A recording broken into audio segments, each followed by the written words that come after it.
Hi friends, welcome back. ఇప్పుడు మనం part 2 climate చాప్టర్లో చూద్దాము. సో ఇప్పటిదాకా అశోక్ సార్ మీకు ఫ్యాక్టర్స్ అఫెక్టింగ్ ఇండియాస్ క్లైమేట్ చేంజ్లో ఇండియాస్ క్లైమేట్లో మీకు ఆల్టిట్యూడ్ దాకా చెప్పారు. సో ఇప్పుడు నెక్స్ట్ ప్రెషర్ అండ్ విండ్స్ అంటే పీడనం, ఆ తర్వాత గాలులు ఏ విధంగా ఎఫెక్ట్ చేస్తాయి, ఏ విధంగా మన క్లైమేటిక్ కండిషన్స్ని, వెదర్ కండిషన్స్ని మారుస్తాయి.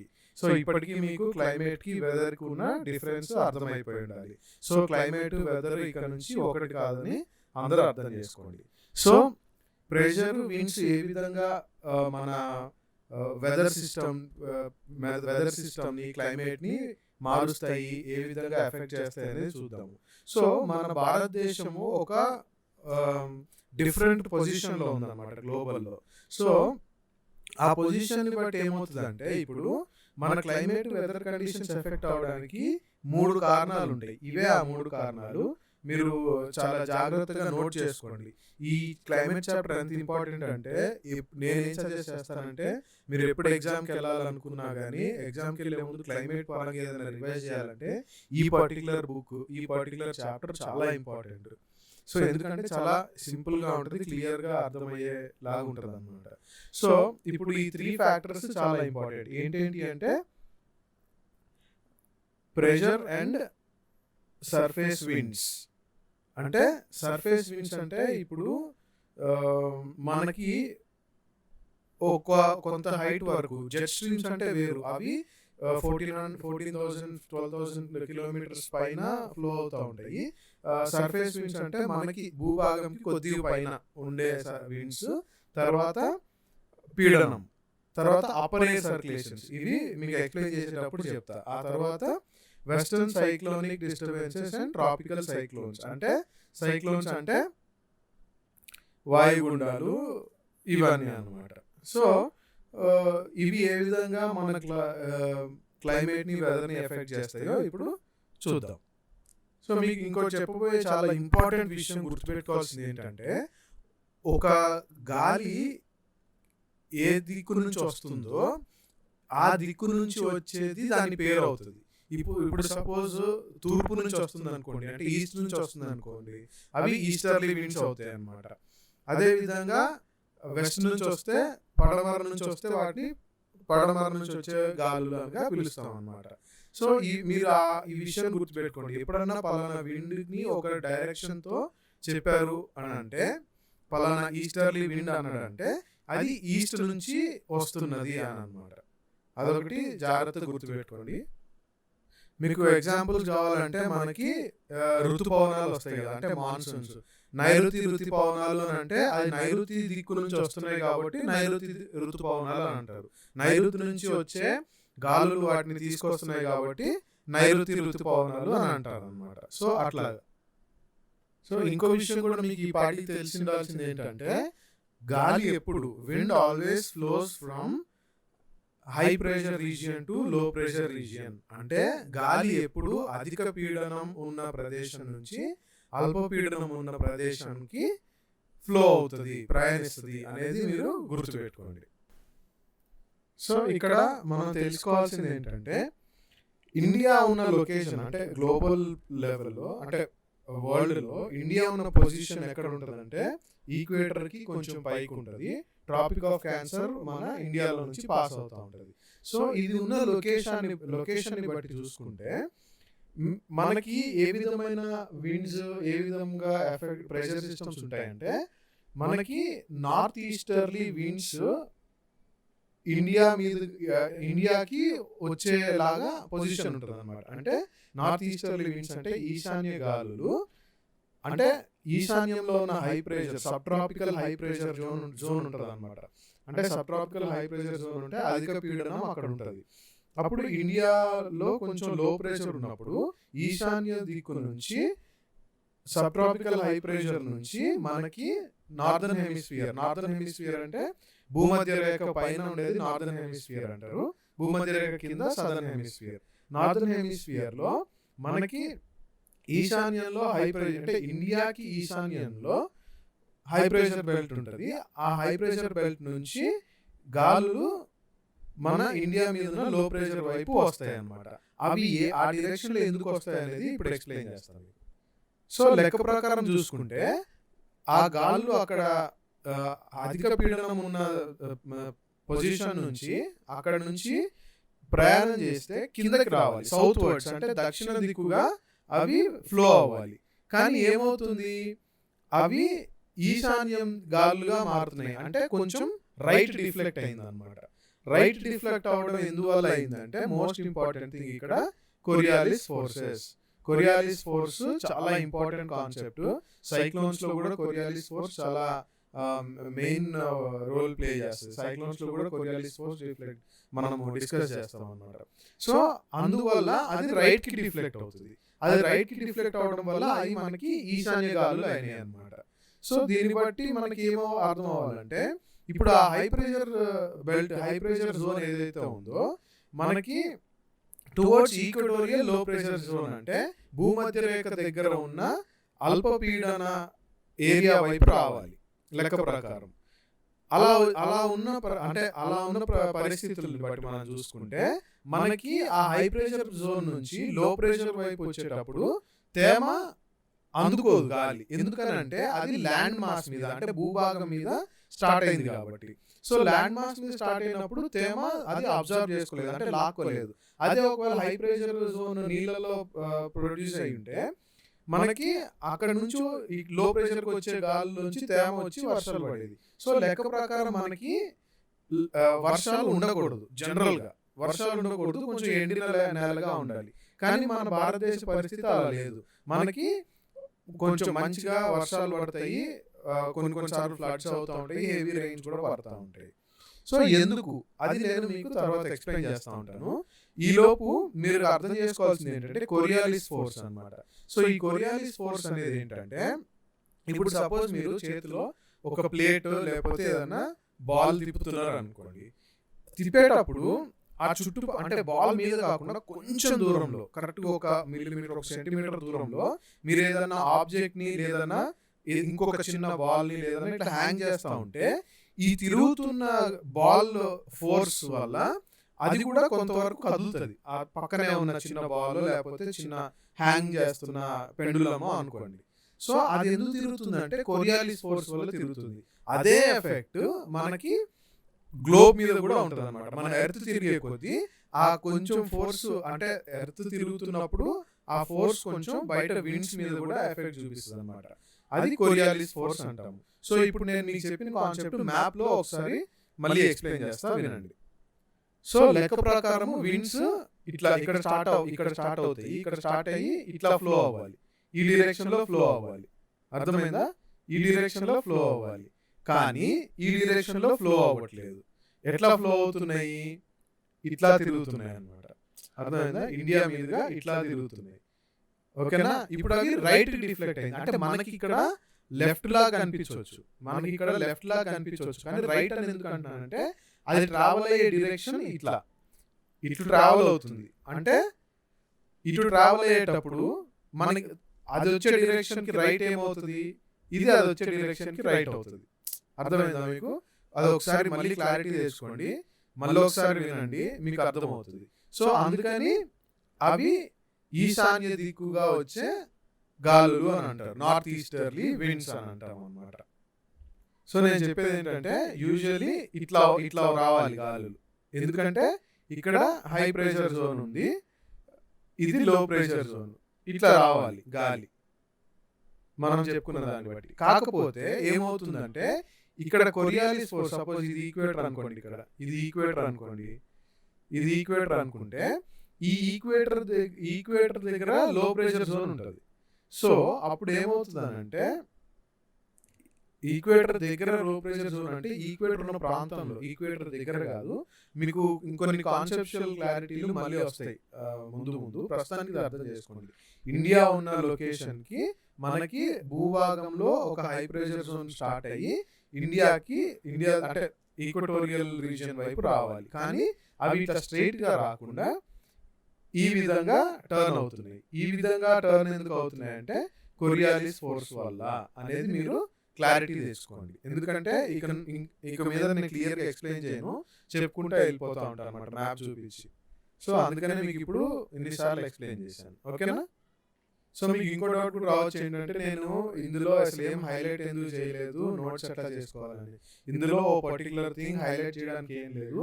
ఎప్పుడు రివైజ్ చేయాలన్నా బుక్ మొత్తం లేదా చాప్టర్ మొత్తం చాలా కాన్సన్ట్రేట్ చేసి చదవండి, ఎందుకంటే ఇది ఒక అనాలిసిస్ లాగా ఉంటుంది కాబట్టి. సో ఇప్పుడు వింటర్లో మన ఇండియా మీద ఉండే కండిషన్స్ ఎట్లా ఉంటాయి అనేది ఇప్పుడు అర్థం చేసుకుందాం. సో ఇప్పుడు మీరు గమనించాల్సింది ఈ మ్యాప్లో చూడండి, మంత్ ఆఫ్ జనవరి అంటే చలికాలంలో మనకి గాలులు ఎలా వస్తాయి అనేది. సో చలికాలంలో గాలి ఎట్లా వస్తుంది అంటే, మనకి హిమాలయాలు ఈ ప్రాంతంలో ఉన్నాయనుకోండి. హిమాలయాలు ఈ ప్రాంతంలో ఉన్నప్పుడు మనకి ఎట్లుంటుంది అంటే, గాలి ఈ హిమాలయాలకి ఉత్తరంగా అంటే హిమాలయాల పైన హై ప్రెషర్ జోన్ ఉంటుంది, అనమాట. సో ఈ హై ప్రెషర్ జోన్ ఇక్కడ ఉండడం వల్ల ఇక్కడ లో ప్రెషర్ జోన్ అంత దానికి కంపేర్ చేసుకుంటే లో ప్రెషర్ జోన్ ఉంటుంది కాబట్టి గాలి ఈ విధంగా ఈ యారోస్ దిశగా ట్రావెల్ చేస్తుంటాయి మనకు. అందుకనే చలికాలంలో కోల్డ్ అండ్ డ్రై విండ్స్ ఉంటాయి మనకి. సౌత్లో కాదు కానీ నార్త్లో మీరు ఢిల్లీ వెళ్ళినప్పుడు చాలా చల్లగా డ్రై గాలులు ఉంటాయి, అంటే మీకు తేమ ఉండదు అన్నమాట గాలు. ఎందుకంటే ఇవి కాంటినెంట్ మీద నుంచి, అంటే ఏషియా సెంటర్ నుంచి వస్తున్నాయి, అంటే ఒక నీటి మీద కాకుండా భూభాగం మీద స్టార్ట్ అయినాయి కాబట్టి అక్కడ నుంచి వస్తున్నాయి అన్నమాట. సమ్మర్లో చాలా డిఫరెంట్ రివర్స్ అయిపోతుంది పరిస్థితి. అది ఎట్లా ఉంటుందో కూడా చూద్దాం. సో సమ్మర్లో ఏమవుతుందంటే, మనకి ఇక్కడ ఇండియా ఏషియాలో అంటే ఈ ప్రాంతంలో లో ప్రెషర్ జోన్ డెవలప్ అవుతుంది, ఇక్కడ లో ప్రెషర్ జోన్ డెవలప్ అవుతుంది. అప్పుడు ఈ ప్రాంతంలో అంటే ఈక్వేటర్కి కొంచెం కింద ఇక్కడ హై ప్రెషర్ జోన్ ఉంటుంది అనమాట, అంటే అధిక పీడనం ప్రదేశం అన్నమాట. సో అధిక పీడనం నుంచి అల్పపీడనం వైపు గాలులు ప్రయాణం చేస్తాయని మనం తెలుసుకున్నాం కదా. సో ఇప్పుడు ఏమవుతుందంటే, ఇక్కడ విండ్స్ ఈ డైరెక్షన్ లో ఎందుకు ఫ్లో అవుతాయి అంటే, ఇక్కడ Coriolis force effect left drift అవుతుంది. యూజువల్లీ ఇట్లా ట్రావెల్ అవ్వాలి, కానీ ఇలా ట్రావెల్ అవుతుంది ఎందుకంటే ఇక్కడ కొరియాలిస్ ఫోర్స్ ఎఫెక్ట్ వల్ల ఇట్లా మారుతుంది. సో ఇట్లా ట్రావెల్ అవుతున్న ఈ గాలులు ఈక్వేటర్ దాటిన వెంటనే ఏమవుతుందంటే ఇట్లా డిఫ్లెక్ట్ అవుతాయి. సో ఈ యారో మార్క్స్ చూపించాడు కదా, బ్లాక్ యారో మార్క్స్, అలా డిఫ్లెక్ట్ అవుతాయి అన్నమాట. అలా డిఫ్లెక్ట్ అయినందువలన అలా ఆ గాలులు అట్లా ట్రావెల్ చేసుకుంటా వచ్చేటప్పుడు ఈ సముద్రంలో ఉన్న తేమనంతా క్యాప్చర్ చేసుకొని ల్యాండ్ మాస్ మీదకి వచ్చేటప్పటికి ఇంకా నీళ్లు క్యాప్చర్ చేసుకోలేక అక్కడ హెవీ అయిపోయి క్లౌడ్స్ ఫామ్ అయిపోయి మనకి వర్షాలు పడతాయి. అయ్యే సౌత్ వెస్ట్ మాన్సూన్స్ అంటాం మనం, అంటే నైరుతి ఋతుపవనాలు. సో ఇదన్నమాట కాన్సెప్ట్. మనకి ఒక సంవత్సరంలో చలికాలంలో తర్వాత ఎండాకాలంలో విండ్ సిస్టమ్ ఎట్లా మారిందో ఇప్పుడు మనకు అర్థమవుతుంది. ఇలా ఎందుకు మారుతుంది అనేది మీకు ఇప్పుడు క్వశ్చన్ రావాలి, అది తర్వాత మనం అర్థం చేసుకుందాం. సో ఇప్పటిదాకా సర్ఫేస్ విండ్స్ అంటే భూభాగం మీద ఉండే ఒక గాలులు ఏ విధంగా ఎఫెక్ట్ చేస్తాయి, ప్రెషర్ డిఫరెన్సెస్ అంటే పీడనంలో ఉండే తేడాలు మన విండ్ సిస్టమ్ ఎట్లా ఎఫెక్ట్ చేస్తాయో అర్థమైందని నేను అనుకుంటున్నాను ఇప్పుడు. సో ఇప్పుడు నెక్స్ట్ కాన్సెప్ట్ వచ్చేసి జెట్ స్ట్రీమ్స్ అన్నమాట. ఈ జెట్ స్ట్రీమ్స్ ఎఫెక్ట్ ఎట్లా ఉంటుందో కూడా మనం చూద్దాము. ఈ జెట్ స్ట్రీమ్స్ అనేవి మనకి వింటర్ సీజన్లో అంటే డిసెంబర్ జనవరి ఆ టైంలో వెస్టర్లీ జెట్ స్ట్రీమ్స్ అంటాం, అంటే పడమర దిక్కు నుంచి వస్తున్నాయి కాబట్టి వెస్ట్ ఫ్లోయింగ్ అంటే వెస్టర్లీ జెట్ స్ట్రీమ్స్ అని అంటాం అనమాట. సో ఈ జెట్ స్ట్రీమ్స్ యూజువల్లీ ఎక్కడ ఫ్లో అవుతాయి అంటే 12,000 meters అబవ్ అనమాట, అంటే 12,000 మీటర్లు. నేను ఇందాక 12,000 కిలోమీటర్లు అన్నాను, కానీ కిలోమీటర్లు కాదు, 12,000 మీటర్లు, భూమికి 12,000 మీటర్లు ఎత్తున ఈ జెట్ స్ట్రీమ్స్ ఫ్లో అవుతూ ఉంటాయి. మీరు ఎప్పుడైనా న్యూస్లో చూసినప్పుడు మార్చ్ ఆ టైంలో ఢిల్లీలో ఎప్పుడైనా వర్షాలు పడినప్పుడు వడగండ్ల వాన కూడా పడుతుంది. అది ఎందుకు పడుతుంది అని అంటే ఈ వెస్టర్లీ జెట్ స్ట్రీమ్స్ అనమాట. వీటిని ఏమంటారంటే sub tropical westerly jet streams అంటారు వీటి పేరు. సో ఓకేనా, గుర్తుపెట్టుకోండి పేర్లు, ఈ విండ్స్ నేమ్స్ అన్ని గుర్తుండాలి. ఇవి ఎక్కడ ఉంటాయంటే లాటిట్యూడ్స్ మనకి 27 degrees నుంచి 30 degrees నార్త్ లాటిట్యూడ్స్, అంటే దగ్గర చెప్పాలంటే ట్రాపిక్ ఆఫ్ క్యాన్సర్ కి కింద నుంచి ట్రాపిక్ ఆఫ్ క్యాన్సర్ కి కొంచెం పై వరకు ఆ బెల్ట్ లో ఈ జెట్ స్ట్రీమ్స్ ఫ్లో అవుతూ ఉంటాయి అన్నమాట. మీకు ఇప్పుడు కింద మ్యాప్ లో చూపిస్తాను. సో ఈ డబుల్ ఆరో మార్క్ ఉంది కదా, ఈ డబుల్ ఆరో మార్క్ ఇదంతా వెస్టర్లీ జెట్ స్ట్రీమ్ అనమాట. సో ఈ వెస్టర్లీ జెట్ స్ట్రీమ్ ట్రావెల్ చేసే పాత్ ఇది జనవరి ఆ టైంలో ఇండియా మీద ఉండే జెట్ స్ట్రీమ్ సిస్టమ్ అనమాట. ఇది చదవండి, మీకు తెలుస్తుంది జెట్ స్ట్రీమ్స్ క్యారెక్టర్ ఏంటండి. అవి స్పీడ్స్ ఎంత స్పీడ్ ఉంటాయంటే 110 km/h సమ్మర్లో 110 km/h ఉంటుంది, వింటర్లో 184 km/h స్పీడ్తో వెళ్తూ ఉంటుంది అనమాట. సో ఈ విధంగా మిడ్ లాటిట్యూడ్స్ అంటారు అనమాట, ఈ ఏరియాలో ఎక్కువ జెట్ స్ట్రీమ్ ఎఫెక్ట్ ఉంటుంది. మళ్ళీ సమ్మర్లో జెట్ స్ట్రీమ్ ఎఫెక్ట్ డైరెక్షన్ మారుతుంది, మళ్ళీ అది కూడా చూద్దాం ఇప్పుడు.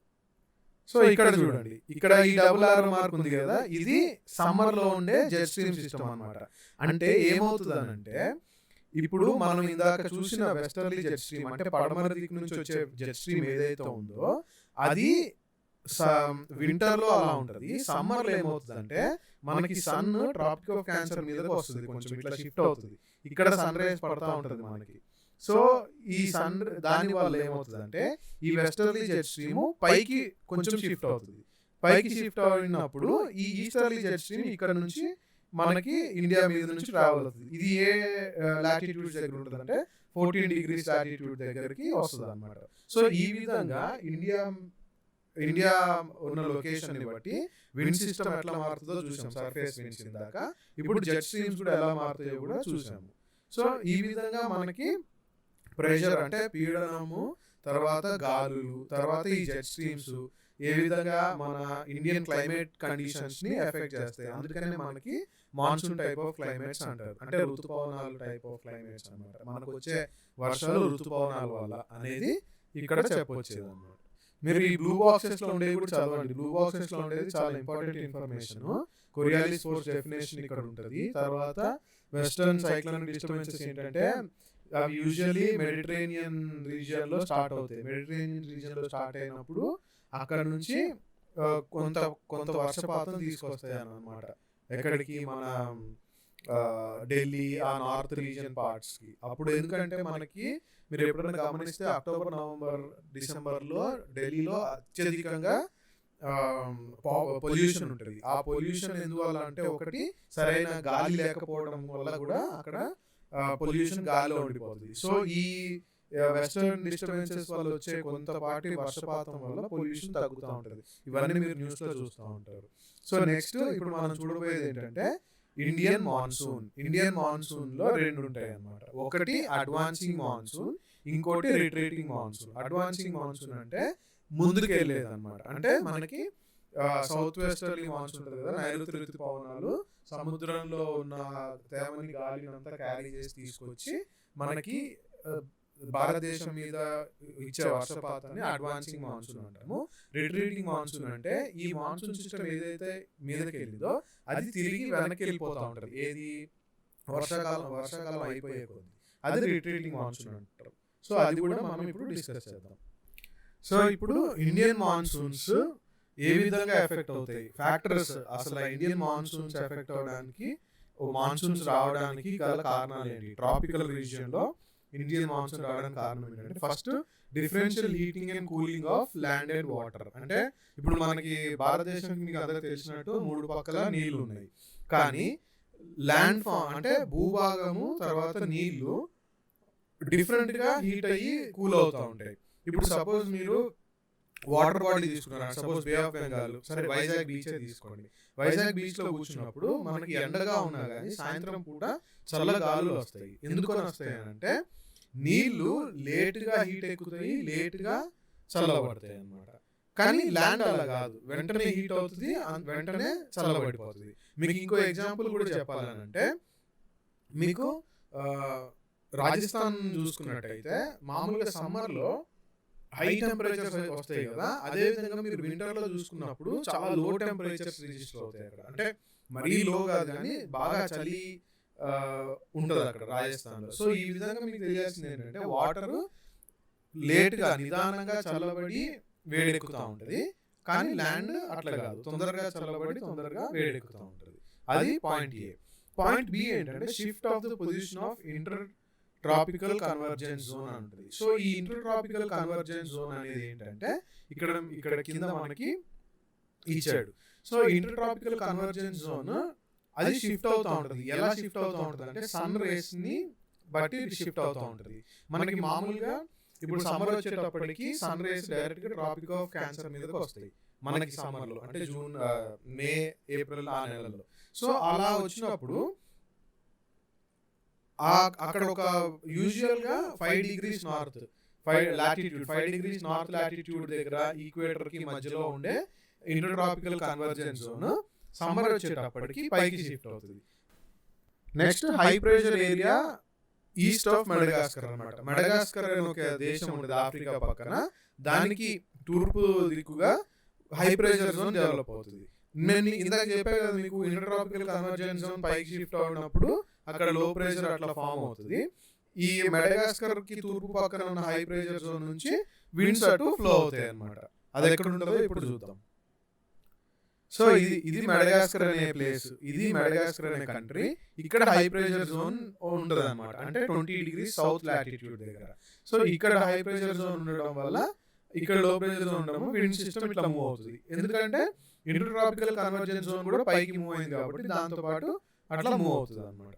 తర్వాత నెక్స్ట్ ఏంటంటే Tibetan plateau gets intensely heated. అంటే టిబెట్ ప్రాంతం ఏదైతే ఉందో సమ్మర్ అప్పుడు బాగా అంటే అత్యధికంగా వేడెక్కిపోతుంది. ఇలా వేడెక్కిపోవడం వల్ల ఏంటంటే స్ట్రాంగ్ వర్టికల్ ఎయిర్ కరెంట్స్, అంటే చాలా బలమైన నిలువుగా ఎయిర్ ఫ్లో అవుతుంది అనమాట. అంటే కింద హీట్ అయిపోతుంది, ఆ హీట్ అయిన గాలి లైట్ అయిపోతుంది, అంటే తేలిక ఉంటుంది కాబట్టి పైకి లైట్ ఉండేది పైకి వెళ్ళిపోతూ ఉంటుంది అనమాట. సో అలాగా లో ప్రెషర్ సిస్టమ్ ఫామ్ అవుతుంది. ఎక్కడ సీ లెవెల్ కి 9 kilometers పైన టిబెట్ మీద ఒక లో ప్రెషర్ జోన్ డెవలప్ అవుతుంది. సో మీకు ఇప్పుడు ఇమాజిన్ చేసుకుంటా ఉండండి, హై ప్రెషర్ జోన్ ఎక్కడ డెవలప్ అవుతుంది, ఇంటర్ ట్రాపికల్ కన్వర్జెన్స్ జోన్ ఎక్కడ మూవ్ అవుతుంది, టిబెటియన్ ప్లాట్యూ ఎలా హీట్ అయ్యి లో ప్రెషర్ జోన్ క్రియేట్ అవుతుంది, అలా ఇమాజిన్ చేసుకోండి మీరు. అప్పుడు దాన్ని బట్టి మీకు విండ్ డైరెక్షన్ ఎట్ వస్తుంది, విండ్ తో పాటు తేమ ఎట్లా క్యాప్చర్ అయ్యి ఇండియాకి మాన్సూన్స్ వస్తాయి అనేది ఇమాజిన్ చేసుకోండి ఇప్పుడు.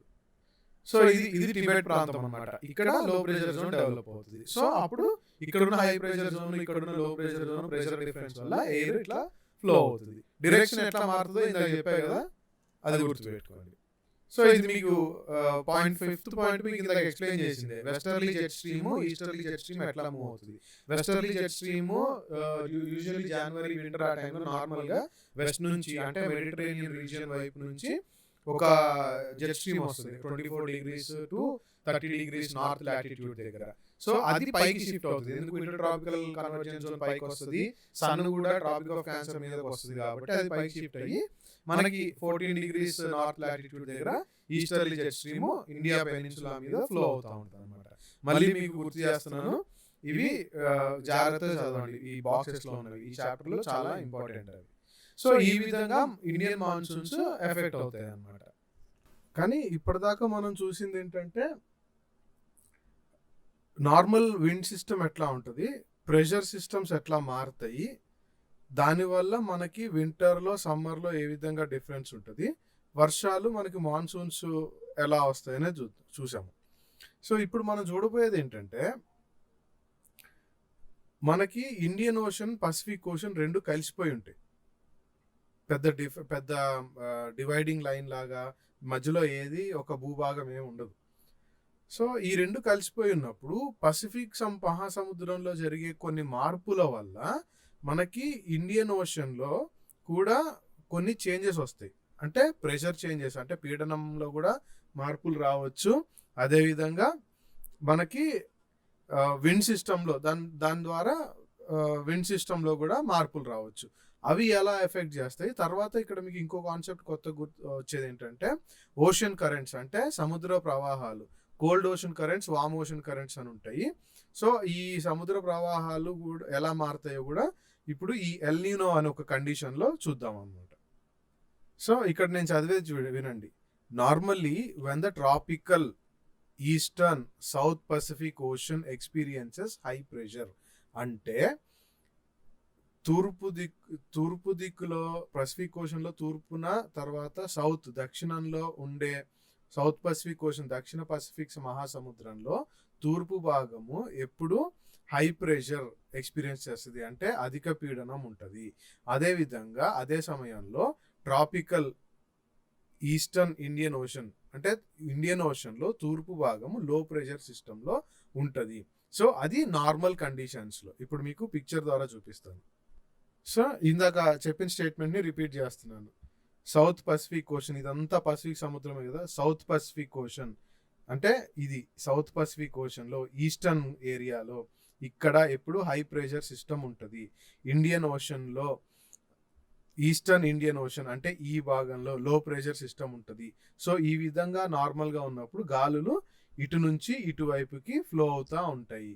సో అది జనరల్ కండిషన్. ఓకే, కానీ కొన్ని సంవత్సరాల్లో ఏమవుతుంది అని అంటే కొన్ని సంవత్సరాల్లో ఈ కండిషన్ రివర్స్ అవుతుంది. అనంటే ఎలా అవుతుంది? ఈ ఈస్ట్ పసిఫిక్ అంటే పసిఫిక్ మహాసముద్రంలో తూర్పు భాగం ఏమో లో ప్రెషర్ అయిపోతుంది, ఏది ఇండియన్ ఓషన్తో పోల్చుకుంటే. అప్పుడు ప్రెషర్ సిస్టమ్ అంతా మారిపోతుంది కదా. సో ఈ విధంగా కొన్ని సంవత్సరాలకి ఒకసారి ఈ విధంగా ఈ హై ప్రెషర్ యూజువలీ సౌత్ పసిఫిక్లో ఉండాల్సిన హై ప్రెషరు తర్వాత ఈస్ట్ ఇండియన్ ఓషన్లో ఉండాల్సిన లో ప్రెషర్ జోన్ మారిపోయి ఇక్కడ లో ప్రెషర్ జోన్ వస్తుంది సౌత్ పసిఫిక్లో. సో ఈ విధంగా కొన్ని సంవత్సరాలకి మారుతూ ఉంటుంది కాబట్టి దాన్ని ఆ కండిషన్ని ఎల్ నీనో సదర్న్ ఆసిలేషన్ అని అన్నారు.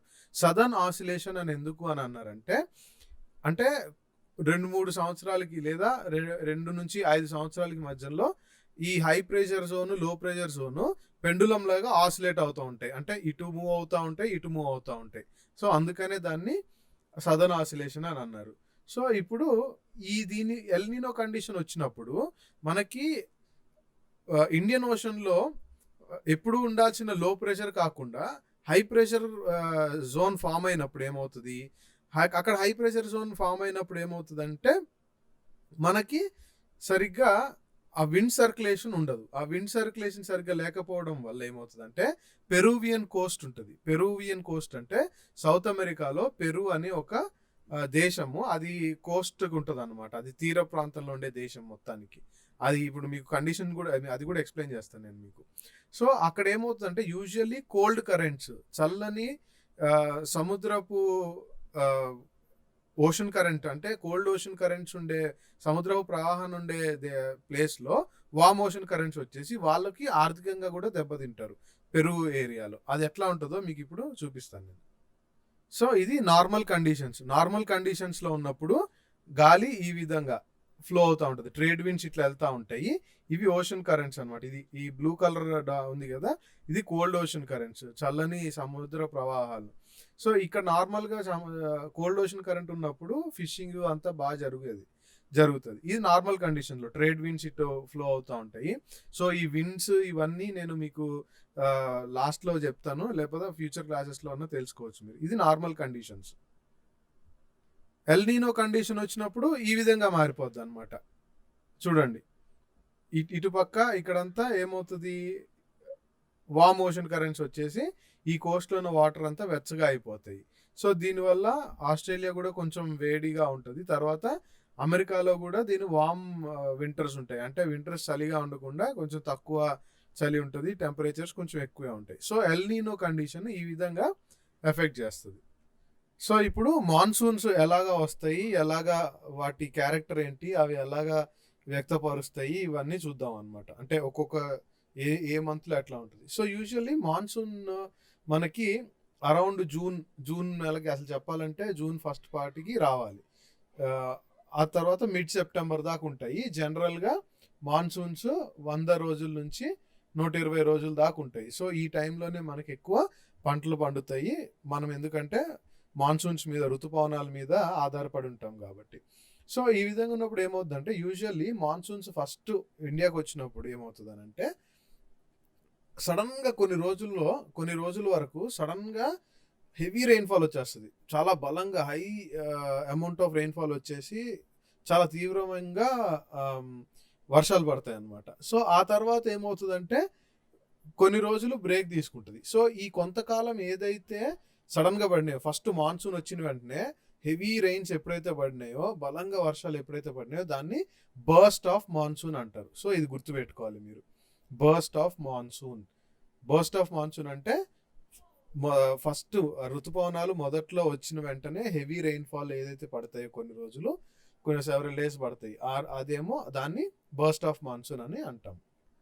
So burst of monsoon pre monsoon showers అంటే ఋతుపవనాలకు ముందు పడే కొన్ని వర్షాలు జల్లు వేరు, బర్స్ట్ ఆఫ్ మాన్సూన్ వేరు. సో ఇది విధంగా గుర్తుపెట్టుకోండి. ఇంకోటి ఏంటంటే మనకి కేరళలో మనకి ఫస్ట్ మాన్సూన్ ఋతుపవనాలు వచ్చేది కేరళలో, కాబట్టి అది యూజువల్గా జనరల్గా యాక్చువల్లీ నార్మల్ కండిషన్స్లో జూన్ ఫస్ట్ వీక్లో రావాలి. ఆ తర్వాత ఆ ఋతుపవనాలు వచ్చిన తర్వాత ఈ ఋతుపవనాలు 2 బ్రాంచెస్గా డివైడ్ అవుతాయి. ఇది చాలా ఇంపార్టెంట్, గుర్తుపెట్టుకోండి. Arabian branch and Bay of Bengal బ్రాంచ్గా డివైడ్ అవుతాయి అనమాట. సో ఈ అరేబియన్ బ్రాంచ్ ఏం చేస్తుంది అంటే, అరేబియన్ బ్రాంచ్ ముంబై రీచ్ అవుతుంది. ఎప్పుడు రీచ్ అవుతుంది? ఒక 10 రోజుల్లో రీచ్ అవుతుంది. సపోజ్ జూన్ 1కి మనము ఋతుపవనాలు వచ్చినాయి అనుకుంటే 10th జూన్ కల్లా ముంబైలో అంటే అరేబియన్ సీలో అరేబియన్ బ్రాంచ్ డివైడ్ అయ్యి ముంబైకి వర్షాలు తీసుకొస్తుంది అనమాట. బేసికల్లీ ఈ అరేబియన్ బ్రాంచ్ ఏదైతే ఉందో చాలా ఫాస్ట్గా అడ్వాన్స్ అయిపోతుంది. బే ఆఫ్ బెంగాల్ బ్రాంచ్ కూడా చాలా ఫాస్ట్గా అడ్వాన్స్ అయిపోయి, బే ఆఫ్ బెంగాల్ బ్రాంచ్ ఎక్కడ వర్షాల్లో తీసుకొస్తుంది అని అంటే జూన్ ఫస్ట్ వీక్లోనే అస్సాం ప్రాంతంలో మనకి వర్షాలు తీసుకొస్తుంది బే ఆఫ్ బెంగాల్ బ్రాంచ్ అనమాట. సో ఇక్కడ 2 బ్రాంచెస్ తెలిసినాయి కదా. సో ఇది ఇంపార్టెంట్ పాయింట్, బాగా గుర్తుపెట్టుకోండి.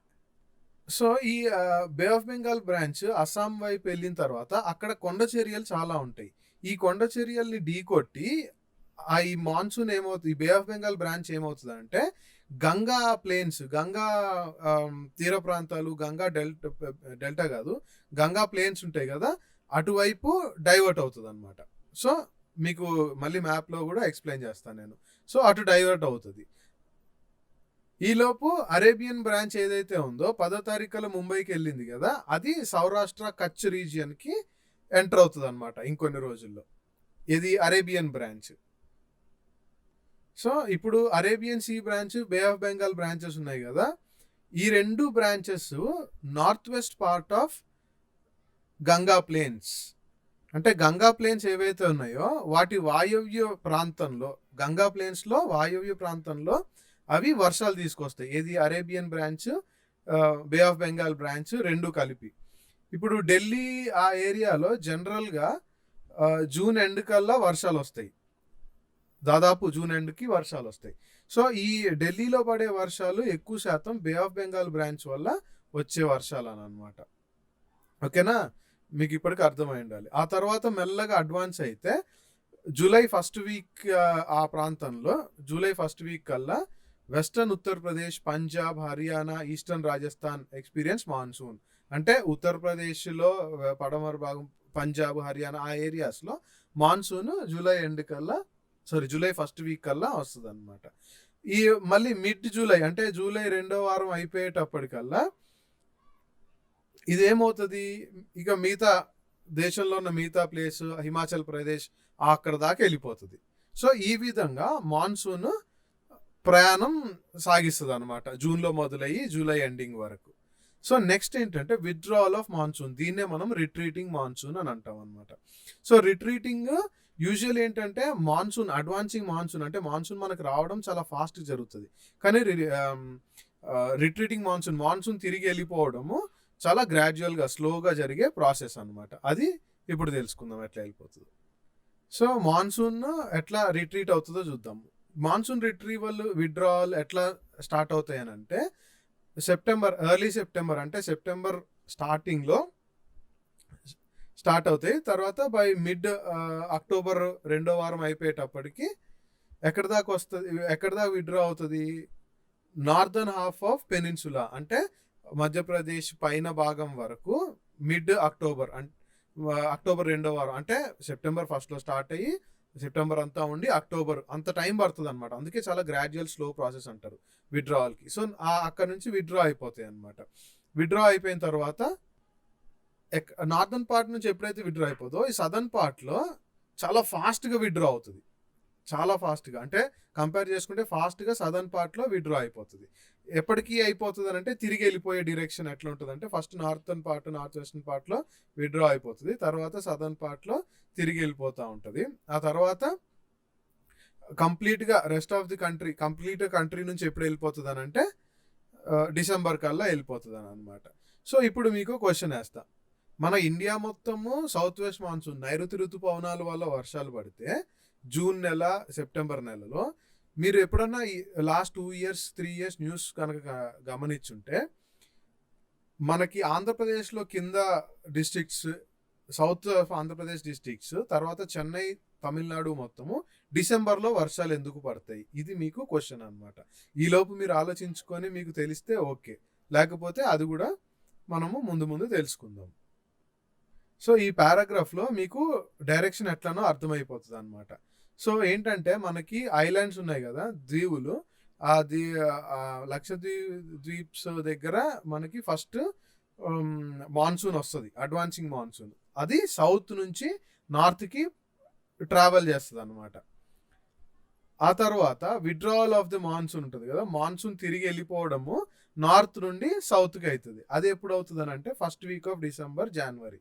సో ఇది విత్డ్రా అయ్యేటప్పుడు మనకి తమిళనాడులో, తర్వాత సౌత్ ఆఫ్ ఆంధ్రప్రదేశ్, దక్షిణ ఆంధ్రప్రదేశ్లో వర్షాలు పడతాయి. దాన్ని వింటర్ మాన్సూన్ అని అంటాం అనమాట. నెక్స్ట్ మనం చూడబోయేది ఏంటంటే సీజన్స్, ఋతువులు ఎలా మారుతాయి ఇండియాలో అనేది చూద్దాం. సో ఋతువులు అంటే సీజన్స్ ఎట్లా మారుతాయో చూద్దాము. సో సీజన్స్ చాలా డిస్టింక్ట్ సీజనల్ ప్యాటర్న్ ఉంటుంది. సీజనల్ ప్యాటర్న్ చాలా మారుతూ ఉంటుంది. ఇప్పుడు మనము చూసుకున్నట్లయితే ఒక సీజన్లో చేంజ్, అంటే చలికాలం అయినా కానీ వేసవికాలం అయినా కానీ ఎలా ఉంటుందంటే మీకు ఇంటీరియర్ రీజియన్స్, అంటే తీర ప్రాంతాలు కాకుండా ఇంటీరియర్ రీజియన్స్ అంటే ఉత్తరప్రదేశ్, తర్వాత ఢిల్లీ, తర్వాత మధ్యప్రదేశ్లో north part of Madhya Pradesh. So ఈ ఏరియాస్లో ఎక్కువ మీకు డిఫరెన్స్ తెలుస్తుంది టెంపరేచర్ మారుతున్నట్టు. సో టెంపరేచర్ ప్యాటర్న్ అక్కడ చాలా డిఫరెంట్గా ఉంటుంది. అదే మీరు తీర ప్రాంతం వైజాగ్ ఆ ఏరియాలో చూసుకున్నట్టయితే మీకు టెంపరేచర్స్ రేంజ్ ఎక్కువ ఉండదు. ఇప్పుడు మీకు ఎగ్జాంపుల్ చెప్పాలంటే ఢిల్లీలో చలి తీవ్రత ఎంత ఉంటుందంటే 5 degrees Celsiusకి వెళ్తుంది చలికాలంలో, లేదా 10 నుంచి 5 degrees Celsius మధ్యలో. ఎండాకాలంలో 47-48 degrees దాకా కూడా వెళ్తుంది ఎగ్జాంపుల్. అదే మీరు విశాఖపట్నంలో చూసుకున్నారనుకోండి, అంత వేరియేషన్ ఉండదు. చలికాలం మరీ చల్లబడిపోయి ఎండాకాలంలో మరీ ఎక్కువ ఉష్ణోగ్రతలు కూడా ఉండవు, సాయంత్రానికి చల్లబడుతుంది వైజాగ్లో. సో ఈ వేరియేషన్ మీరు అర్థం చేసుకోవాలి. ఉష్ణోగ్రతల్లో ఇలా వేరియేషన్ ఉండొచ్చు, తీర ప్రాంతాల్లో ఉష్ణోగ్రతల్లో ఎక్కువ వేరియేషన్ ఉండకపోవచ్చు తీర ప్రాంతాల్లో, కానీ వర్షపాతంలో మాత్రం చాలా డిఫరెన్సెస్ ఉంటాయి. మనకి విశాఖపట్నం, మనకి ఉన్న ఈస్ట్ కోస్ట్, తూర్పు తీర ప్రాంతం అంతా ఎట్లా ఉంటుందంటే మనకి సైక్లోన్స్ కూడా బాగా ఎఫెక్ట్ అవుతూ ఉంటాయి. సో ఆ విధంగా మారుతూ ఉంటుంది అనమాట.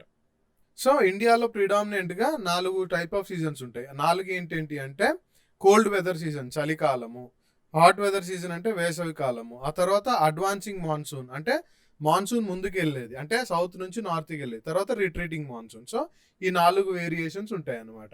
సో వీటి గురించి కొంచెం తెలుసుకుందాం. సో చలికాలం ఎప్పుడు స్టార్ట్ అవుతుంది అని అనుకుంటే మనకి మిడిల్ నవంబర్ అంటే ఒక సెకండ్ వీక్ థర్డ్ వీక్ ఆ టైంలో మనకి వింటర్ సీజన్ స్టార్ట్ అవుతుంది. స్టార్ట్ అయ్యి ఎప్పటి దాకా ఉంటుంది, నార్త్ ఇండియాలో అయితే ఫిబ్రవరి దాకా ఉంటుంది, కొన్నిసార్లు మార్చ్ ఫస్ట్ వీక్ దాకా కూడా కొంచెం చలి ఉంటుంది అనమాట. బాగా తీవ్రంగా చలి ఎక్కువగా ఉండే నెలలు ఏంటి అంటే డిసెంబర్, జనవరి అనమాట. ఈ నార్దర్న్ పార్ట్స్లో మనకి ఎప్పుడు తెలిసిన విషయమే, కొన్ని ప్లేసెస్లో స్నో పడుతూ ఉంటుంది. సో చలి తీవ్రంగా ఉంటుంది అనమాట. సో చెన్నై అంటే మనకి తూర్పు తీర ప్రాంతంలో ఉంది కదా, అక్కడ యావరేజ్ టెంపరేచర్ 24 నుంచి 25 degrees Celsius ఉంటుంది. కానీ నార్దర్న్ ప్లేన్స్ అంటే ఢిల్లీ ఆ ఏరియాల్లో, ఉత్తరప్రదేశ్ ఆ ఏరియాల్లో 10 degrees Centigrade నుంచి 15 degrees Centigrade దాకా యావరేజ్ టెంపరేచర్స్ ఉంటాయి అన్నమాట. ఎలా ఉంటుందంటే నార్దర్న్ ప్లేన్స్లో డేస్ అంటే పగలపూట కొంచెం వెచ్చగా, రాత్రిపూట బాగా చల్లగా ఉంటుంది. కొన్ని చోట్ల మనకి ఎముకలు కొరికే చలి అంటారు కదా, అంత తీవ్రంగా కూడా ఉంటుంది అన్నమాట. ఇదే టైంలో హిమాలయాల్లో మనకి మంచు పడుతూ ఉంటుంది. సో ఈ టైంలో మనకి ఎక్కువ నార్త్ ఈస్ట్ ట్రేడ్ విండ్స్ అని అంటే ఈశాన్యం నుంచి వచ్చే గాలులు ఎక్కువ మనకి ప్రవహిస్తూ ఉంటాయి అన్నమాట. ఇవి ల్యాండ్ నుంచి సీకి, అంటే భూభాగం మీద నుంచి అరేబియన్ సీ లేదా భూభాగం మీద నుంచి ఆ డైరెక్షన్లో వస్తూ ఉంటాయి అన్నమాట. సో అందుకనే ఇది డ్రై సీజన్. ఆ డైరెక్షన్ ఇందాకే చెప్పే కదా, ఆ డైరెక్షన్ నుంచి వస్తాయి కాబట్టి తేమ తీసుకురాలేవు కాబట్టి వర్షం పడదు అనమాట. కొంతపాటి తేమ తీసుకొస్తాయి. ఆ వర్షము మనకి తమిళనాడు కోస్ట్ ఆ ప్రాంతంలో, తమిళనాడులో చెన్నైలో వర్షం పడేది దీనివల్లే అనమాట. సో బేసికల్గా చలికాలంలో ఉన్నప్పుడు నార్థన్ పార్ట్ ఆ ఏరియాలో ఎక్కువ ఎలా ఉంటుందంటే క్లైమేట్, టెంపరేచర్స్ తక్కువ ఉంటాయి, క్లియర్ స్కై అంటే స్కైలో మనకి నక్షత్రాలు బాగా అనిపిస్తాయి, లో హ్యూమిడిటీ అంటే తేమ తక్కువగా ఉంటుంది, బలహీనమైన గాలులు అట్లా వీస్తూ ఉంటుంది అనమాట. సో ఈ విధంగా మనకి ఇక్కడ కోల్డ్ వెదర్ సీజన్ ఉంటుంది. సో కోల్డ్ వెదర్ సీజన్ చలికాలంలో మీకు ఇందాకే చెప్పాను, వెస్ట్ అంటే పడమర తర్వాత వాయవ్య డైరెక్షన్ నుంచి ఆ పక్క నుంచి మనకి మెడిటరేనియన్లో నుంచి వచ్చిన కొన్ని వెస్టర్న్ డిస్టర్బెన్సెస్ వస్తాయి అని చెప్పాం కదా. వెస్టర్న్ డిస్టర్బెన్సెస్ అంటే అవే అనమాట. ఆ వెస్ట్లో ఒరిజినేట్ అయిన గాలులు కొంతవరకు మనకి వింటర్లో పడే రెయిన్స్ తీసుకొస్తాయి. మనకి సౌత్ ఇండియాలో ఎక్కువ ఉండకపోవచ్చు కానీ నార్త్ ఇండియాలో కొద్దిపాటి రెయిన్ పడుతుంది అనమాట. దాన్ని మహావట్ అని అంటారు ఆ కొద్దిపాటి రెయిన్ని. ఈ కొద్దిపాటి వర్షపాతము రబీ క్రాప్స్కి చాలా ఇంపార్టెంట్, రబీ క్రాప్స్ కల్టివేషన్కి చాలా ఇంపార్టెంట్ అనమాట. సో ఈ విధంగా నార్థన్ రీజియన్లో వింటర్ ఎఫెక్ట్ అట్లా ఉంటుంది. సో ఈ చలికాలం మనకి సౌత్లో ఎక్కువ టెంపరేచర్ డిఫరెన్స్ ఉండదు. ఎందుకు అని అంటే మనకి మోడరేటింగ్ ఎఫెక్ట్ అంటామన్నమాట. మోడరేటింగ్ ఎఫెక్ట్ సీ బ్రీజెస్ వల్ల, అంటే మనకి సీ పక్కనే ఉంది కాబట్టి సీ బ్రీజ్ వల్ల మోడరేటింగ్ ఎఫెక్ట్ ఉండి టెంపరేచర్ చేంజెస్ ఎక్కువ అవ్వనివ్వదు. ఎందుకు అని అంటే నేను ఇందాక మీకు చెప్పే కదా, differential heating of land and water అంటే సముద్రము చాలా నిదానంగా చల్లబడి వేడవుతూ ఉంటుంది కాబట్టి సాయంత్రం అయ్యేటప్పటికి అది నార్మల్గా ల్యాండ్లో చల్లబడినా కానీ ఈ సముద్రంలో ఉండే కొంచెం ఎక్కువ టెంపరేచరు మనకి మోడరేట్ చేస్తూ ఉంటుంది అనమాట, అంటే చలిని తగ్గిస్తుంది. అందుకనే సౌత్ ఇండియాలో ఎక్కువ టెంపరేచర్ వేరియేషన్ ఉండదు అనమాట. నెక్స్ట్ హాట్ వెదర్ సీజన్ చూద్దాం, అంటే వేసవికాలం. వేసవికాలం ఎట్లా ఉంటుంది, ప్రెషర్ బెల్ట్స్ ఎట్లా మూవ్ అవుతాయో చూద్దాం ఇప్పుడు. సో హాట్ వెదర్ సీజన్ అనమాట. మనం హాట్ వెదర్ సీజన్కి వెళ్ళే ముందు మాన్సూన్స్ ఎట్లా అడ్వాన్స్ అవుతాయి, ఎట్లా అవుతాయి అని ఇందాక చెప్తాను తెలిస్తే మ్యాప్ ద్వారా తెలుసుకుందాం ఇప్పుడు. సో ఒకసారి క్లియర్గా అబ్జర్వ్ చేస్తే మీకే అర్థమైపోతుంది. ఇక్కడ చాలా క్లియర్గా ఇచ్చింది. 1 జూన్కి ఇట్లా వస్తుంది, తర్వాత 5th జూన్కి మాన్సూన్ ఇట్లా ఎంటర్ అవుతుంది, 10th జూన్ ముంబై దగ్గరికి వస్తుంది అని చెప్పాయి కదా. ఆ తర్వాత ఈ విధంగా మాన్సూన్ డిస్ట్రిబ్యూట్ అయ్యి మాన్సూన్ అడ్వాన్స్ అవుతుంది. సో ఇది క్లియర్గా అర్థమైందని అనుకుంటున్నా. సో ఇప్పుడు హాట్ వెదర్ సీజన్లో ఎట్లుంటుంది అని అంటే మామూలుగా northward movement of heat belt అవుతుంది. ఎందుకనంటే మనకి ఎప్పుడైతే సన్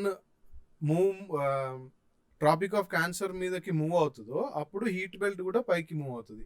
ఇది ఏ టైంలో జరుగుతుంది, మోస్ట్లీ మార్చ్ మే నెలల్లో జరుగుతుంది అనమాట. సో ఇది మనకి హాట్ వెదర్ సీజన్ అవుతుంది, వేసవికాలం అవుతుంది.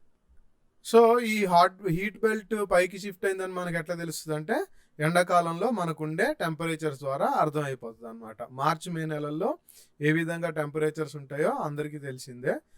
చాలామంది హీట్ స్ట్రోక్ తగిలి చనిపోతూ ఉంటారు కూడా.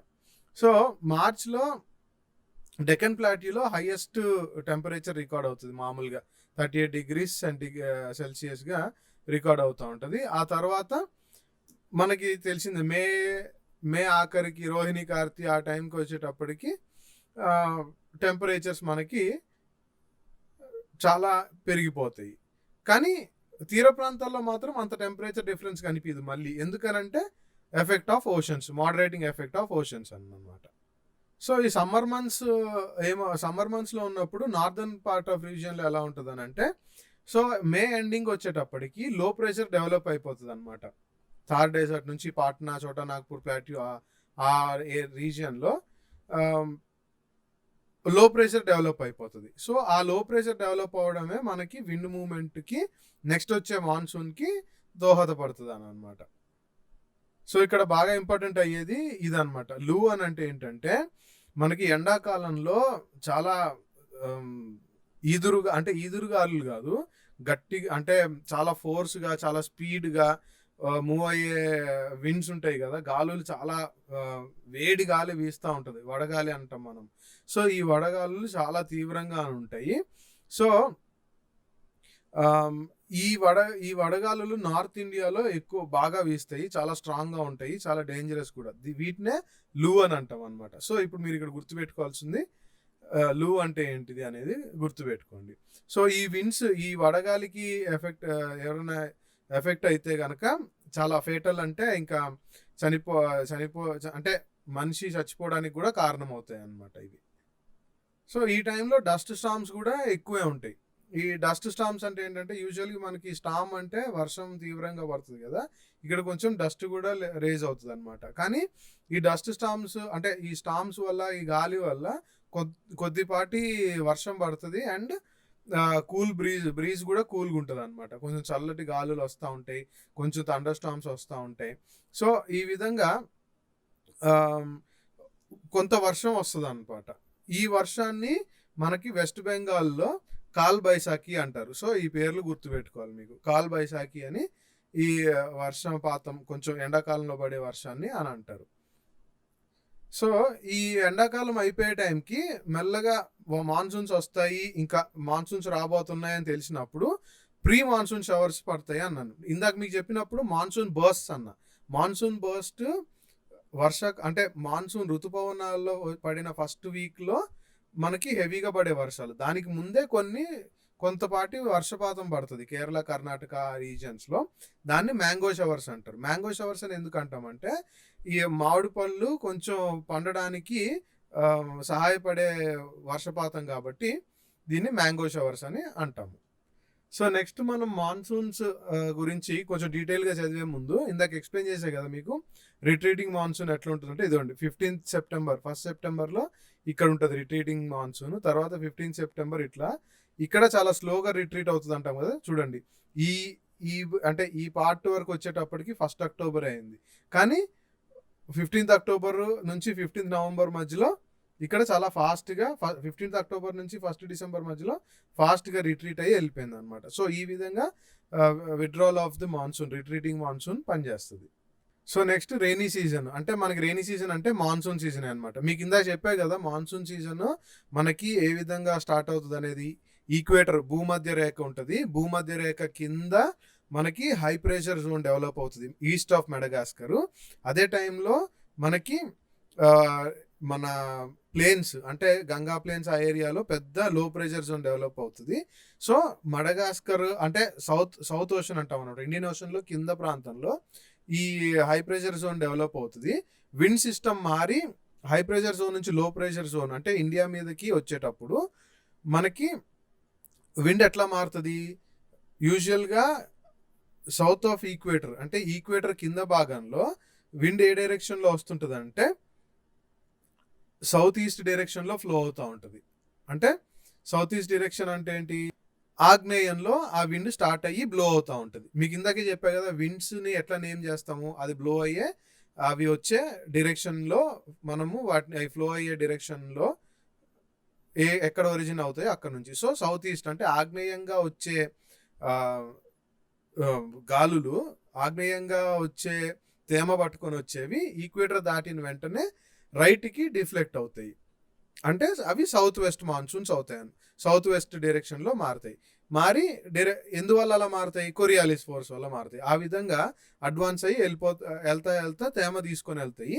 ల్యాండ్ మాస్ మీదకి వచ్చేటప్పటికి కొండలు, మనకి వెస్టర్న్ ఘాట్స్ ఉంటాయి కదా, పడమర కొండల్లో అవి ఢీ కొట్టినప్పుడు కొండ చర్యల్లో అక్కడ వర్షం పడుతుంది. అందుకనే వెస్టర్న్ ఘాట్స్లో అంటే మన కేరళ రాష్ట్రంలో వర్షాలు అధికంగా పడుతూ ఉంటాయి. సో అక్కడ వర్షాలు అధికంగా పడడం వల్ల అక్కడ ఎక్కువ ప్లాంటేషన్ వర్క్స్ జరుగుతూ ఉంటాయి. టీ ప్లాంటేషన్స్ కానీ, స్పైసెస్, మనకు కావాల్సిన మసాలాలు కానీ. సో ఈ విధంగా ఎక్కువ అక్కడ వెస్టర్న్ ఘాట్స్లో పడతాయి.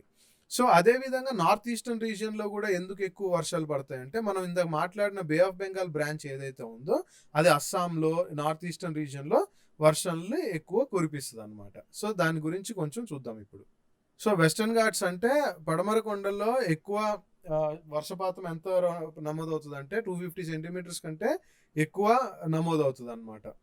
సో అదేవిధంగా చూసుకుంటే మనకి కాశీ హిల్స్ అని ఉన్నాయి. నార్త్ ఈస్ట్ రీజియన్లో కాశీ హిల్స్ ఉంటాయి. అందులో మౌసిన్ రామ్ అనే ఒక ప్లేస్ ఉంటుంది.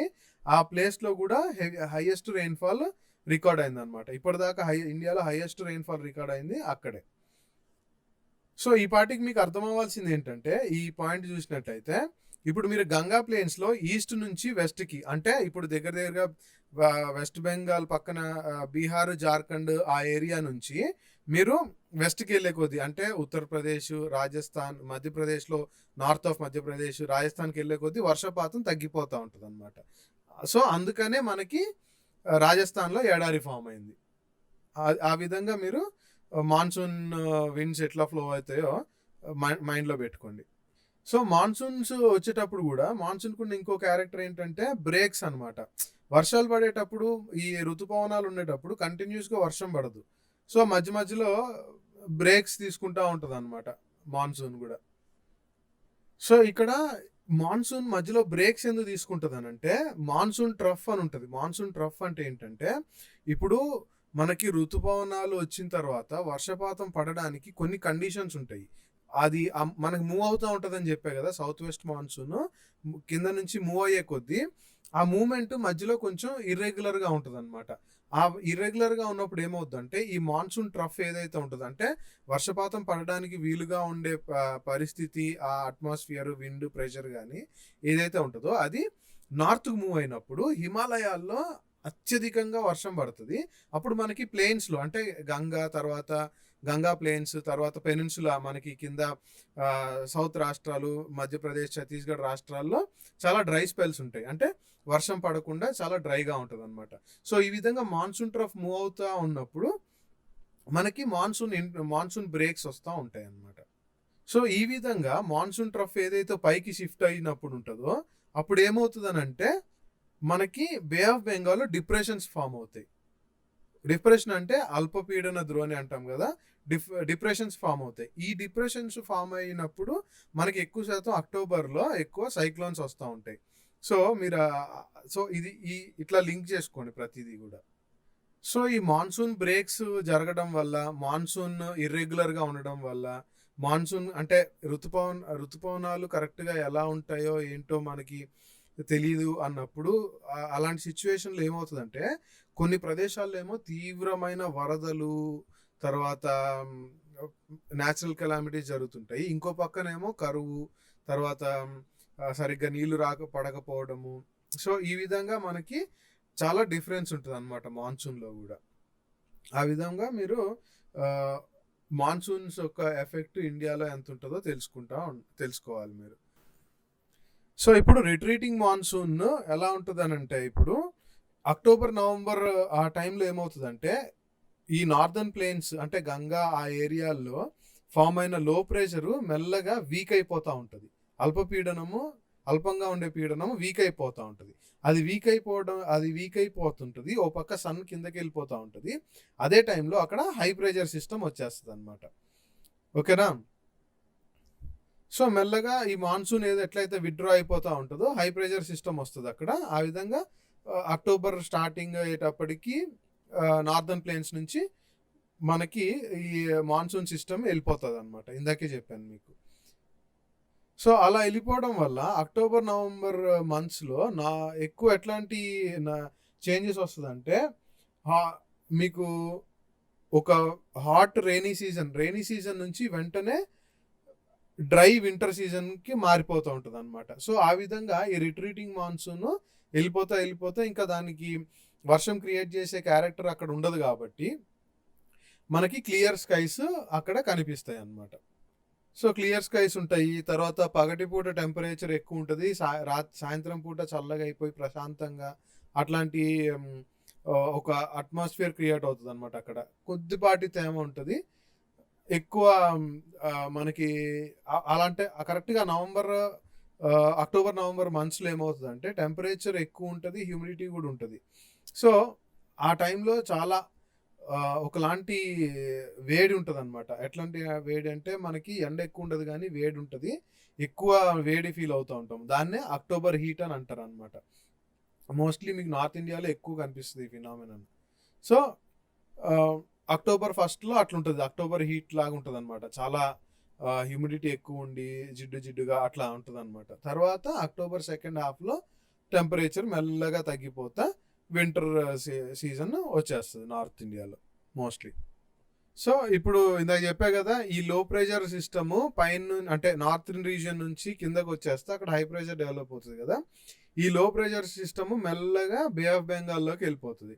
ఎప్పుడైతే ఈ లో ప్రెషర్ సిస్టమ్ అల్పపీడనం బే ఆఫ్ బెంగాల్లోకి వెళ్ళిపోద్దో మనకి అల్పపీడన ద్రోణి స్టార్ట్ అవుతుంది అనమాట. సో అందుకనే ఆ టైంలో మనకి సైక్లోన్స్ ద్వారా, ట్రాపికల్ సైక్లోన్స్ వల్ల ఎక్కువ చాలా తీవ్రమైన సైక్లోన్స్ ఫామ్ అయ్యి ఒరిస్సా, వెస్ట్ బెంగాల్, మన ఆంధ్రప్రదేశ్ కోస్ట్లో చాలా ఎఫెక్ట్ చూపిస్తాయి. స్ట్రాంగ్ విండ్స్ వచ్చి సైక్లోన్ ఎఫెక్ట్ చాలా ఉంటుంది. మనం హుడ్ సైక్లోన్ చూసాం కదా ఎంత డిస్ట్రక్టివ్ ఉందో.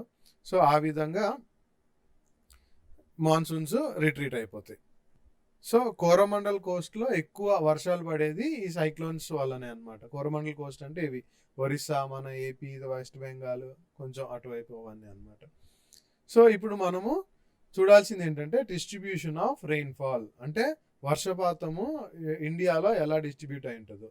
సో మీరు ఈ మ్యాటర్ ఇదంతా చదవండి. ఇక్కడ గుర్తుపెట్టుకోవాల్సింది ఏంటంటే లే అండ్ జమ్మూ అండ్ కాశ్మీర్లో కూడా తక్కువ వర్షం ఉంటుంది, మనకి రాజస్థాన్లో కూడా తక్కువ వర్షం ఉంటుంది. నేను గ్రాఫ్ చూపించి మీకు ఎక్కువ గ్రాఫ్ అంటే మ్యాప్ చూపించి మొత్తం ఎక్స్ప్లెయిన్ చేసేస్తాను ఇప్పుడు.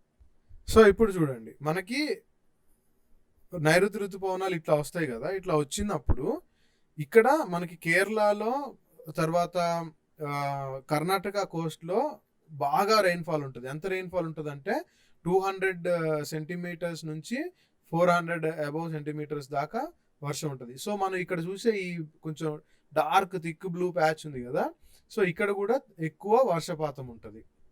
అందుకనే మనకి డార్జిలింగ్ హిల్స్, ఈ వెస్ట్ బెంగాల్ నుంచి వచ్చే ఈ ప్రాంతం డార్జిలింగ్ హిల్స్లో టీ ఎక్కువ పండిస్తారు, ప్లాంటేషన్స్ ఎక్కువ జరుగుతాయి. తర్వాత ఇక్కడ మనకి కేరళలో కూడా ప్లాంటేషన్ వర్క్స్ ఎక్కువ జరుగుతూ ఉంటాయి. సో కాఫీకి ఇంకా మరి ఇంకొక ఫేమస్ ప్లేస్ ఏంటి మనకి అరకు కూడా. అరకులో కూడా ఈ విధంగా ఫేవరబుల్ ఫ్యాక్టర్స్, అనుకూలించే ఫ్యాక్టర్స్ ఉంటాయి అన్నమాట.